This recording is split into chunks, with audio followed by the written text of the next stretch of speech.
भय, भूख, भ्रष्टाचार ये बंगाल में दीदी के राज में एकदम व्याप्त था। किस तरह की तैयारियां थी सर, और क्या कुछ चीज़ें आपने बंगाल में जाकर देखी? हर तरफ गुंडा राज, लूट, डकैती, भ्रष्टाचार चरम पे था। बंगाल की जनता त्राही त्राही कर रही थी जो है। उनका ये कहना है कि चुनाव आयोग और भारतीय जनता पार्टी ने मिलकर बड़ा खेल कर दिया। केवल जय बंगला बोलने से बंगला मानुष का ध्यान नहीं रखा जाता है। उनकी मूलभूत सुविधाओं के लिए आपने क्या किया? बीजेपी को बड़ा जो है, जो वहाँ की जो एजेंसियाँ थी उन्होंने बहुत खूब सपोर्ट किया कि हमारी ज़मीन पे ये तो बांग्लादेशी और रोहिल्ला जो म्यांमार से आके कब्जा कर रहे हैं, तो हमारा अस्तित्व ही खत्म हो जाएगा। जिस तरह से जो है बाकी पार्टियों का ग्राफ गिर रहा है, क्या उस तरह से उस पैमाने पर वो लोग हैं? कांग्रेस दिन प्रतिदिन सिकुड़ती जा रही है। नमस्कार, स्वागत है आप सभी का भारत 100 पर। मैं हूं आपके साथ मयंक तिवारी। जौनपुर हमारी मौजूदगी है। प्रेमकापुरम में इस वक्त हम मौजूद हैं और हमारे साथ फ्रेम में बातचीत करने के लिए किसी परिचय के मोहताज नहीं, बीजेपी के तेज तर्रार नेता हैं। लगातार जो है पार्टी का मजबूती से पक्ष रखते हैं। 2022 में मोराबाद शाहपुर से बीजेपी के प्रत्याशी रह चुके हैं अजय शंकर दुबे जी। अज्जू भैया लोग प्यार से इनको कहते हैं।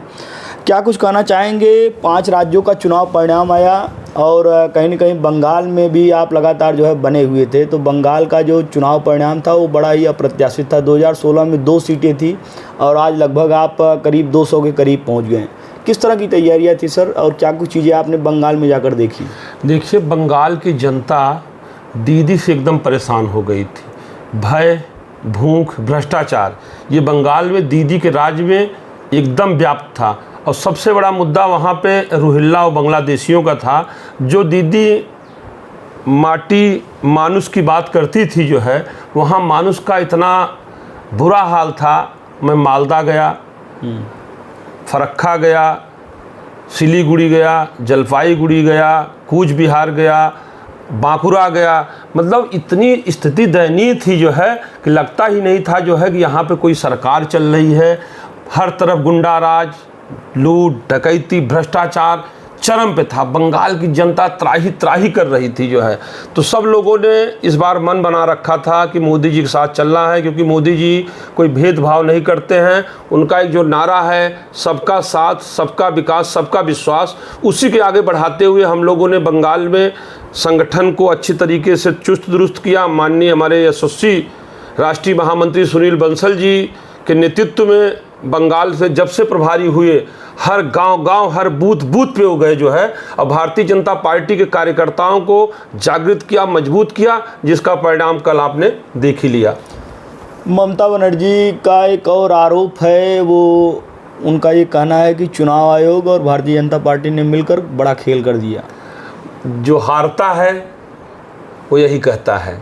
अगर ममता बनर्जी 3 बार जीती तो कभी नहीं उन्होंने, आप पिछली बार भी भारतीय जनता पार्टी की सरकार थी केंद्र में, मोदी जी प्रधानमंत्री थे, तो उनका चुनाव जीत गई इनके प्रकार करके, तो आरोप नहीं लगाया। इस बार जनता ने नकार दिया तो आरोप लगा रही हैं। सैन्य बलों के ऊपर भी उन्होंने सवाल उठाया कि सैन्य बलों का बड़ा दुरुपयोग किया गया, उनके वोटर्स को रोका गया, और साथ ही साथ में बीजेपी को बड़ा जो है, जो वहाँ की जो एजेंसियाँ थी उन्होंने बहुत खूब सपोर्ट किया और इसमें जो है इनको बड़ा नुकसान हुआ। इस तरह के वो लगातार आरोप लगा रहे हैं और करें सुप्रीम कोर्ट तक हम जो है जाएंगे। वो कहीं भी जाएं, बंगाल की जनता ने उनको नकार दिया है।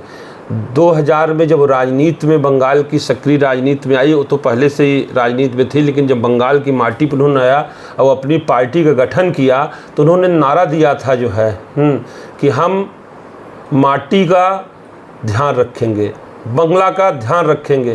केवल जय बंगला बोलने से बंगला मानुष का ध्यान नहीं रखा जाता है। उनकी मूलभूत सुविधाओं के लिए आपने क्या किया? न वहाँ शौचालय है, न कोई इज्जत घर है, न कोई वहाँ पे हम देख रहे हैं कि व्यवस्था है। जो भी केंद्र सरकार की योजना जाती थी, वो सारी योजना का नाम बदल अपना नाम करती थी, सारा पैसा खुद डकार जाती थी जो है। अब वहाँ पे इस बार मुस्लिम समुदाय ने हमको वोट दिया है जो है, इसलिए कि मुस्लिम जो बंगाल का है वो बांग्लादेशी और रोहिल्ला से इतना त्रस्त हो गया था कि उसको लगा जो है कि हमारी ज़मीन पे ये तो बांग्लादेशी और रोहिल्ला जो म्यांमार से आके कब्जा कर रहे हैं, तो हमारा अस्तित्व ही खत्म हो जाएगा। इस बार मोदी जी के शासन से जो केंद्र सरकार की योजनाएं हैं उससे मुस्लिम भाइयों को लाभ हुआ और मुस्लिम भाई ने चढ़ बढ़ के हिस्सा लिया। और जो हम लोगों का कहते हैं कि सबका साथ, सबका विकास और सबका विश्वास। तो हम लोगों को सबका साथ मिला, अब सबका विकास होगा और सबका विश्वास और भारतीय जनता पार्टी की प्रति बढ़ेगा। यही उद्देश्य लेकर भारतीय जनता पार्टी बंगाल में गई थी और हम 202 सीट पे जो है वहाँ पे विजय हासिल किए हैं। बंगाल के बाद कहीं न कहीं अगर बात की जाए तो असम में और साथ ही साथ में पुडुचेरी और तमिलनाडु, इन जगहों पर भी भारतीय जनता पार्टी एनडीए का बड़ा ही जो है जोरदार प्रदर्शन रहा। केरल को अगर छोड़ दिया जाए तो बाकी जगहों पे लगभग 4 राज्यों में आपने बेहतरीन प्रदर्शन किया। क्या कुछ चीज़ें रहीं संगठन पे, किस तरह से आप लोगों ने तैयारियां की? देखिए, भारतीय जनता पार्टी हमेशा से संगठन के कार्यकर्ताओं का ध्यान देती है और हम लोग 12 महीने 300 दिन क्षेत्र में रहते हैं, जनता के बीच में रहते हैं, जनता का काम करते हैं। कांग्रेस पार्टी जैसे नहीं है कि जब चुनाव आ गया जो है तो कोई दिल्ली से पहुंच जाता है, कोई महाराष्ट्र से पहुंच जाता है, कोई कहीं से पहुंच जाता है। भारतीय जनता पार्टी हमेशा ग्राउंड लेवल पे काम करती है, ज़मीन पुतर पे काम करती है और एक कार्यकर्ताओं का ध्यान रखती है।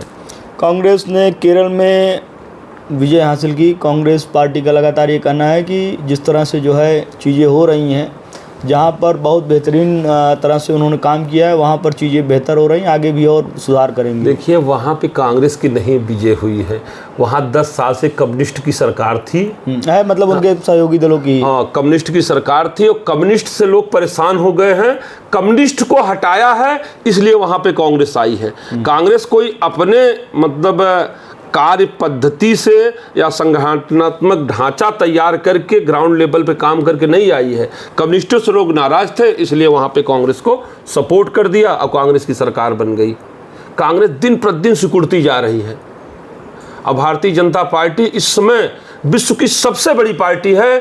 मोदी जी के नेतृत्व में, अमित शाह जी के नेतृत्व में, नितिन नवीन के नेतृत्व में हम लोग आगे बढ़ रहे हैं और उत्तर प्रदेश में 2027 में योगी के नेतृत्व में हम लोग तीसरी बार सरकार बनाने जा रहे हैं। और आप देख लीजिए, उत्तर प्रदेश में भी 2027 में हम लोग प्रचंड बहुमत से जीत के आएंगे। प्रचंड बहुमत तो ऐसी ऐसी जगहों पे मिला जहाँ पर जो है अप्रत्याशित था। महाराष्ट्र की बात की जाए, बिहार की बात की जाए, बंगाल की बात की जाए, तो ये जो चीज़ें निकल के सामने आ रही, कहीं न कहीं थोड़ा सा जो है विपक्ष का एक आरोप रहता है कि जिस तरह से जो है बाकी पार्टियों का ग्राफ गिर रहा है, क्या उस तरह से उस पैमाने पर वो लोग हैं? क्योंकि उन लोगों का लगातार ये कहना है कि हम लोग ज़मीन से जुड़कर काम करते हैं, लेकिन परिणाम उसके प्रतिकूल आता है। देखिए, ये कहने की बात होती है। आज भी समाजवादी पार्टी की सरकार को लोग भूल नहीं पा रहे हैं। जो है जिस हिसाब से लूट खसोट, भ्रष्टाचार समाजवादी पार्टी की सरकार में चरम पे थी, गुंडा राज। और जब लोग एक बार सोचते हैं जो है 2012 से 17 की चीज़ों को जो है, तो उनके रोंगटे खड़े हो जाते हैं। इसलिए उनको ये लगता है कि जब से योगी जी की सरकार आई है तब से कम हम लोगों को भ्रष्टाचार, एक भी घोटाला बताइए आप, 10 साल की सरकार होने जा रही कहीं हुआ है? तो केंद्र सरकार में कोई घोटाला हुआ है, न राज्य सरकार में कोई घोटाला हुआ है। मोदी जी, योगी जी के नेतृत्व में डबल इंजन की सरकार चल रही है। इससे जनता संतुष्ट है। जब जनता संतुष्ट होती है तभी वोट मिलता है। आपने जनता को संतुष्ट किया नहीं, जनता को तो उनमें लूटा, तो कैसे आप किस मुंह से जाएंगे वोट मांगने के लिए? जो है और जहां भी चुनाव हो रहा है, बाई इलेक्शन भी हुआ कई राज्यों में, आपने देखा कल परिणाम आया, सारा परिणाम भारतीय जनता पार्टी के पक्ष में गया। आप भी लगातार जो है सक्रिय राजनीति में मुंगराबाद शाहपुर में बने रहते हैं और लंबे समय से जो है आप यहाँ पर लोगों के सुख दुख में अपनी सहभागिता दर्ज कराते हैं। इस बार के चुनाव को लेकर क्या कुछ रणनीति है? कहीं न कहीं अगर देखा जाए तो 2 बार के चुनाव से आप लगातार जो है क्षेत्र में तो बने हुए हैं, लेकिन क्षेत्र की जनता का भरोसा बहुत मिलता है, पर आप जो है जीत तक नहीं पहुंच पा रहे हैं। इस बार की क्या कुछ रणनीति रहेगी? और लगातार जो है जनता के बीच में आप बने हुए हैं, लोगों का रिस्पांस किस तरह से मिल रहा है और इस बार लोगों से क्या कुछ अपेक्षाएं हैं? क्योंकि कहीं न कहीं अगर देखा जाए तो एक लंबे समय का एक आपका जुड़ाव है लोगों से, और कहीं न कहीं महीने में 10-15 दिन तो आप मतलब लोगों के बीच में निश्चित रूप से बने रहते हैं, चाहे वो चुनावी माहौल हो या ना हो, वो सब मायने नहीं रखते, लेकिन आप लोगों के बीच में बने रहते हैं। तो क्या कुछ रिस्पॉन्स मिल रहा है लोगों का? देखिए, आपको बताएं, मोदी जी हमारे देश के चौकीदार हैं और योगी जी हमारे उत्तर प्रदेश के चौकीदार हैं। हम मुगराबाद शाहपुर के चौकीदार बनना चाहते हैं जो है, ताकि मुगराबाद शाहपुर के लोग, अभी हमारा कल का प्रोग्राम है, आपको भी निमंत्रण आएगा। प्रवासी भारतीय जो हैं, प्रवासी लोग जो हैं, पूरे देश दुनिया से लोग आ रहे हैं मुगराबाद शाहपुर में। अब काफ़ी बड़ा प्रोग्राम हो रहा है। तो हमारे मन में एक बचपन से जिज्ञासा थी कि जिस मिट्टी में पैदा हुआ हूँ उसके लिए हमको कुछ करना है। इसलिए अनवरत राजनीति में तो हार जीत लगी रहती है। 84 के चुनाव में आपको याद है कि हमारी 2 ही सीट आई थी जो है, तो अटल बिहारी वाजपेयी जी खुद चुनाव हार गए थे, तो राजीव जी प्रधानमंत्री बने, तो लोग हंसते थे उनको देख के जो है। लेकिन आज वो कहाँ हैं और हम कहाँ हैं। इसलिए आप समझिए कि खिलाड़ी कोई 100 रन बना के नॉट आउट होता है और कभी 0 भी नहीं बना पाता, आउट हो जाता है। इसलिए ये हार और जीत ये तो अलग की बात है, लेकिन मैंने जनता के दिल को जीता है। जनता के बीच में रहते हैं, हर लोगों के सुख में दुख में खड़े रहते हैं। कोई सुबह में अगर 5 बजे भी याद किया हो या रात में 12 बजे भी याद किया हो, कोई नेता की तरह नहीं, एक बेटा की तरह, एक सेवक की तरह मैं मुगरा शाहपुर की जनता की सेवा करता था और सेवा करता हूँ और सेवा करता रहूँगा। ये चंद लोग होते हैं जो चुनाव के समय में आ जाते हैं और चुनाव बीत जाता है तो सब चले जाते हैं। हम तो 15 साल हो गए लगातार मुगराबाद शाहपुर की ज़मीन पे मैं बना हुआ हूँ और अंतिम सांस तक मेरा प्रण है कि मैं मुगराबाद शाहपुर जनता की सेवा करता रहूँगा। आखिरी सवाल है हमारा आपसे, कहीं न कहीं अगर देखा जाए तो तमाम तैयारियां आपकी भी चल रही होंगी और भी तमाम लोग हैं जो आपके जो है विपक्ष में बैठे हुए हैं। कहीं न कहीं अगर देखा जाए तो वो लोग भी बड़ा बड़ा दावा कर रहे हैं भाई इस बार जो है चीज़ें दूसरे हिसाब से रहेंगी।